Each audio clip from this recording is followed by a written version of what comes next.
प्रधान साहब कोशिश ये है कि मैं सवाल सीधे पूछूं और प्रभा जी की कोशिश ये है कि उन सीधे सवालों का सीधा जवाब बिल्कुल न दिया जाए। प्रधान साहब सरकार से तो फिर चर्चा कैसे आगे बढ़े? प्रभा जी आपके एक भी सवाल का जवाब नहीं देंगी।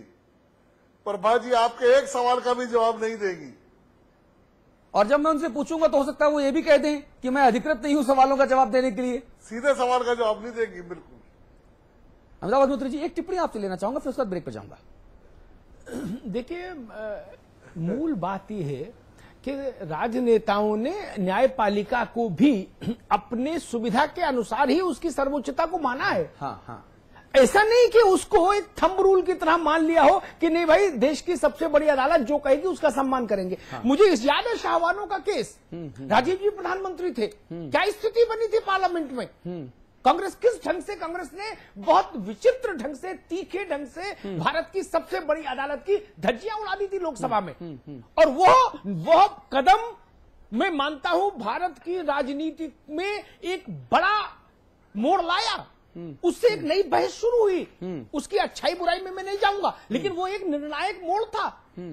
आप अदालत का सम्मान नहीं करना चाहते, इसमें सुप्रीम कोर्ट ने क्या कहा? नागराजन मामले में जो फैसला आया, सुप्रीम कोर्ट ने ना तो वर्मा जी के खिलाफ कहा, न सर्वजन हिताय कमेटी के खिलाफ कहा।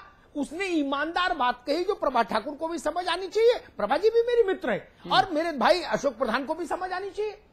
क्या कहा? उसने कहा कि भाई आंकड़े लाइए, आंकड़े हैं। सरकार ने कहा आंकड़े नहीं है। तो बोले जब आपको आंकड़े नहीं पता तो आप क्यों फैसला करते? एक दूसरी बात, सुप्रीम कोर्ट ने कहा कि क्या इससे क्वालिटी ऑफ गवर्नेंस तो प्रभावित नहीं होगी, ये बता दीजिए।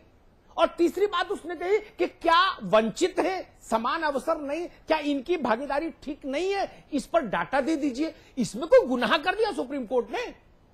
और तब तक ऐसा मत करिए जब तक आप ये चीजें नहीं ले आते। इसमें क्या हो गया?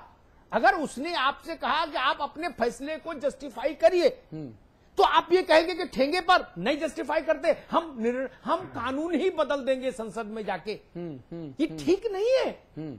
और मैं दलितों के साथ भी हूं, एचएस कपाड़िया साहब पहले इस पर सवर्णों के साथ भी हूं, लेकिन सबसे पहले मैं देश के साथ हूं, न्याय के साथ हूं, नैसर्गिक न्याय के साथ हूं। ये स्थिति भी ठीक नहीं होनी चाहिए कि 10 साल बाद इस देश की ब्यूरोक्रेसी में शार्प डिवीजन हो जाए। हर दफ्तर 2 हिस्सों में बटा दिखे, चाहे वो एमटीएनएल का दफ्तर हो, चाहे वो चकबंदी का दफ्तर हो। ठीक बात ये है। भी ठीक नहीं है इस देश के लिए। ठीक बात है। ये बहुत महत्वपूर्ण सवाल है। सवाल से ही चर्चा को आगे बढ़ाएंगे। छोटा सा ब्रेक ले रहे हैं, आप सभी लोग बने रहिए, तुरंत लौट के आते हैं। पोषण में रिजर्वेशन को कैबिनेट की मंजूरी, लेकिन सपा ने बनाई दूरी। बीजेपी ने पकड़ा कांग्रेस का हाथ, तो लेफ्ट ने भी दिया साथ। आरक्षण की सियासत।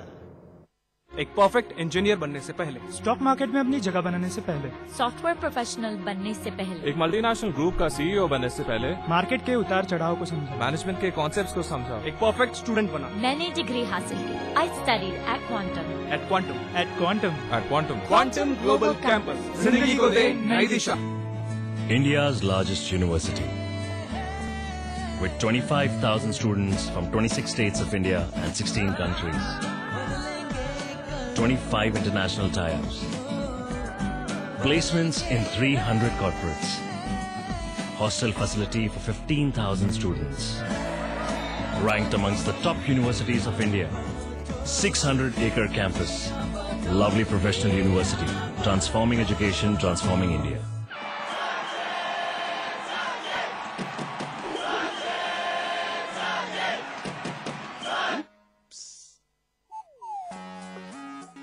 जोड़ी सही होनी चाहिए, जैसे सचिन और उनका बल्ला, जैसे ल्यूमिनस इन्वर्टर और ल्यूमिनस ट्यूबुलर बैटरी। पाइए 40% एक्स्ट्रा बैटरी लाइफ और 40% एक्स्ट्रा बैकअप। ल्यूमिनस, जिस पे देश करे भरोसा। किसे भेजनी है नोटिस? भगवान को। मिस्टर भगवान। सरनेम? पता नहीं, क्योंकि हम लोग मिले नहीं है। अरे कहीं तो रहता होगा मिस्टर भगवान। नोटिस किसे भेजूं? लोग कहते हैं कि वो मंदिरों में रहते हैं।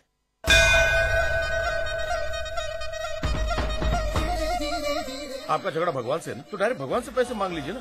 घर में जब कभी भी बिजली का प्रॉब्लम होगा तो आप रिलायंस के ऑफिस में ही फोन करेंगे ना, सीधे अनिल अंबानी को तो नहीं बुलाएंगे ना। बुलाइए, वो शिव जी, गणपति, जिससे भी आपकी पट्टी हो। तेरे जैसे तुच्छ मनुष्य के लिए भगवान धरती पर नहीं आएंगे। ये तो आएंगे।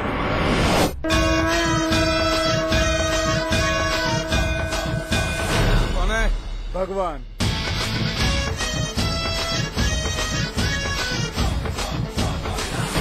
सूट बूट में आया कन्हैया मेरी बैंड बजाने को।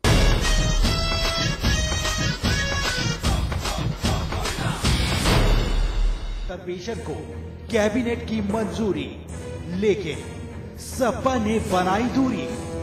बीजेपी ने पकड़ा कांग्रेस का हाथ, तो लेफ्ट ने भी दिया साथ। आरक्षण की सियासत। दरअसल आरक्षण हमारे राजनेताओं का सबसे प्रिय हथियार है, फिर वो नौकरी के लिए हो या फिर नौकरी के बाद प्रमोशन के लिए। जब भी ऐसे मुद्दे सामने आते हैं, छोटी बड़ी सभी पार्टियां अपने अपने सियासी निहितार्थों को साधने के लिए मैदान में कूद पड़ती हैं। इस दफे भी कुछ ऐसा ही नजारा देखने को मिल रहा है। आरक्षण की वेदी पर जमकर सियासत हो रही है।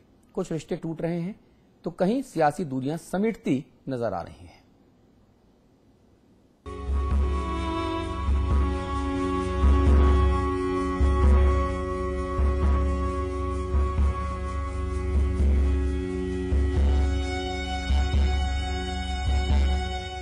मंडल कमंडल के इस मुल्क में आरक्षण हमेशा से ही राजनीतिक पार्टियों का पेटेंट औजार रहा है। 90 के दशक में तो तमाम सियासी दल इसी मुद्दे पर उभरे और उत्तर प्रदेश से लेकर देश के तमाम सूबों की मेन स्ट्रीम में आ गए।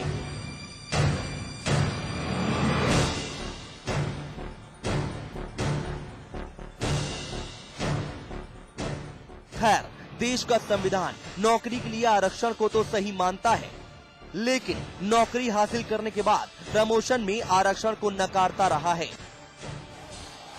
लेकिन सियासत जिनका पेशा है और आरक्षण ही जिनका मुद्दा, उनके लिए ये संवैधानिक बाधा हमेशा से नाकाफी रही। वो वक्त वक्त पर इस बाधा को दरकिनार कर अपनी राजनीतिक रोटियां सेकते रहे हैं। एक बार फिर प्रमोशन में रिजर्वेशन का मुद्दा उठा। उत्तर प्रदेश से उठी मांग राज्यसभा पहुंची और पूरी सियासत के केंद्र में आ गई 2014 की लोकसभा चुनाव और अगले साल भर के दरमियान करीब 10 राज्यों में होने वाले विधानसभा चुनावों को देखते हुए किसी भी पार्टी के लिए आरक्षण से दूर भागना मुमकिन नजर नहीं आता। तो क्या बहुजन समाज पार्टी, क्या कांग्रेस और क्या लेफ्ट, सब के सब एक सुर में बोलने लगे, बीजेपी के लिए हालात मुनासिब नहीं चल रहे, लिहाजा जो मिल जाए सो अच्छा के अंदाज में बीजेपी ने दबी जुबान से ही सही, लेकिन प्रमोशन में आरक्षण पर कांग्रेस का हाथ थाम लिया। आखिर वोट तो बीजेपी को भी चाहिए। तो क्या हुआ कि मुल्क में नकारापन छा जाए? तो क्या हुआ कि वाजिब लोगों का हक मारा जाए? जरूरी तो वोट है, सत्ता में आने का और कोई दूसरा तरीका भी तो नहीं है ना साहब।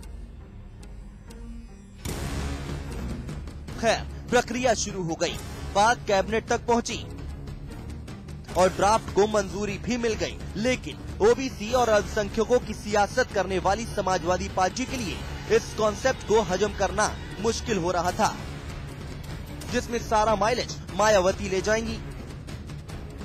लिहाजा अमूमन हर छोटे बड़े मुद्दों पर कांग्रेस के पीछे खड़ी रहने वाली सपा ने अपने परंपरागत वोटरों के लिए भी प्रमोशन में आरक्षण का मुद्दा उछालकर मामले में एक नया पेच ला दिया।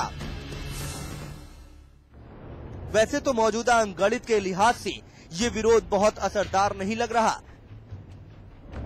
लेकिन केंद्र में बैठी यूपीए को मुलायम सिंह के सियासी असर का बखूबी अंदाजा है। अब समीकरणों का क्या है, कभी भी उलट पुलट होते रहते हैं। ऐसे में SC/ST को प्रमोशन में आरक्षण देने का मसला कहीं फंस न जाए, इसलिए वर्षों पुरानी अदावत को भूलकर बहन जी ने अपनी मांग के साथ सपा का भी ख्याल रखा। उन्हें इस बात से आपत्ति नहीं है कि इस विशेष आरक्षण का लाभ ओबीसी को भी मिले, जो मुलायम सिंह यादव का परंपरागत वोटर है। जहाँ तक पूरे देश में जो बैकवर्ड क्लास के लोग हैं, तो उनका प्रमोशन में रिजर्वेशन का मामला है, हमारी पार्टी उसका विरोध नहीं करती है। यदि बैकवर्ड क्लास का पूरे देश में बैकवर्ड क्लास के लोगों के लिए प्रमोशन में रिजर्वेशन की बात आती है पार्लियामेंट के अंदर, तो बहुजन समाज पार्टी पहली पार्टी होगी जो इसका सबसे पहले वेलकम करेगी, स्वागत करेगी। ये आरक्षण जो न कराए साहब, देखिए ना क्या विचित्र हालात पैदा हो गए हैं मुल्क में। एक तरफ तो बीजेपी केंद्र सरकार के चेहरे पर कालिक पोतने में जुटी है, तो दूसरी तरफ आरक्षण पर उसके साथ खड़ी नजर आ रही है। वहीं बीजेपी की गंध से भी गुरेज करने वाला लेफ्ट भी उसी कतार में आ खड़ा हुआ है, जिसमें कथित रूप से सांप्रदायिक बीजेपी खड़ी है। अब देखना दिलचस्प होगा कि यह आरक्षण का खिलौना और कितनों को जोड़ता है और कितने तार तोड़ता है। आलोक साहिल, समाचार प्लस।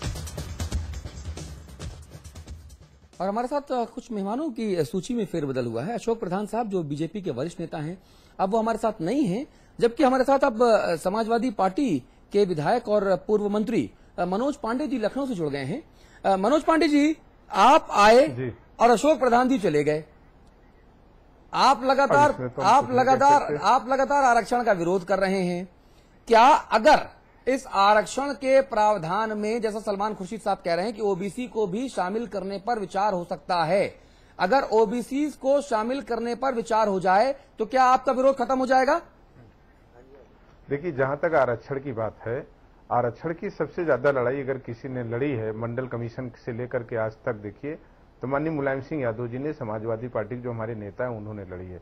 लेकिन उसके साथ सदैव समाजवादी पार्टी का एक चरित्र रहा, एक सिद्धांत रहा कि हम एक समता मूलक समाज की स्थापना करेंगे और समाज के हर व्यक्ति को उसका सम्मान और जो उसको एक संवैधानिक अधिकार है, जीने का अधिकार है, वो नौकरी में भी है और उसको व्यवसाय में भी है और राजनीति में भी है। उस हरदम अधिकार की बात भी माननीय मुलायम सिंह जी ने सदैव किया। पांडे जी, चर्चा में बहुत देर से आप जुड़े हैं, ये सारी बातें हम बता चुके हैं, हमारी रिपोर्ट में दिख चुकी है। एक सवाल मैं पांडे जी से पूछना चाहता हूं। हाँ। आपने कहा कि माननीय मुलायम सिंह जी ने, नेताजी ने हमेशा समता मूलक समाज की बात कही और उसी के लिए लड़े, ठीक है ना पांडे जी?